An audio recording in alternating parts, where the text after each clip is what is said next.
नमस्कार मित्रांनो, चला तर पाहूया आपण ढगांवर तरंगणारे कोकणातील सर्वात सुंदर गाव.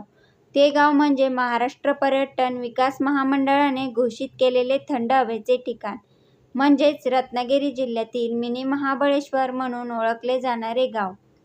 हिरवीगार झाडी, नागबुडी वळणाचा रस्ता, परिसरात पूर्णपणे धुके, थंड वातावरण आणि डोंगरावरून कोसळणारे धबधबे अशा सर्व गोष्टींनी वेढलेले हे गाव सध्या रत्नागिरीतील मिनी महाबळेश्वर म्हणून ओळखले जाते. एका डोंगरावर मांचाळ घनदाट जंगलांनी समृद्ध तर आहेच, पण इथल्या जंगलाचं वैशिष्ट्य हे आहे की या जंगलामध्ये औषधी वनस्पती मोठ्या प्रमाणात आढळतात आणि म्हणूनच या ठिकाणी आल्यावर इथला निसर्ग पाहिल्यानंतर पर्यटकांना या ठिकाणाबद्दल शब्दातही वातावरणाचं वर्णन करणं कठीण जातं.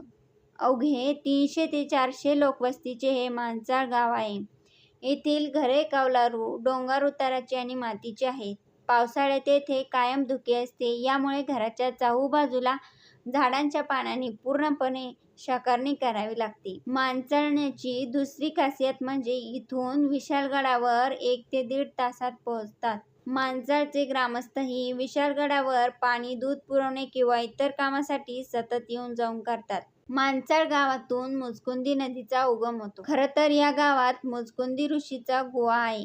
ह्याच ठिकाणी या नदीचा उगम झाल्यास सांगितले जाते. त्यामुळे ह्या नदीला मुचकुंदी नदी असं संबोधलं जातं. खाली उतरलेले आभाळ, आल्हाददायक स्वच्छ हवा या वातावरणात प्रवास करतो, आपल्याला ताजातवाना करतो आणि पावसाळ्यात हे गाव पर्यटकांना खास करून खुणावतो. लांजा तालुक्यातील छोटंसं मांचाळ गाव समृद्ध सपाटीपासून सुमारे 4000 फुटावर वसवलेले आहे.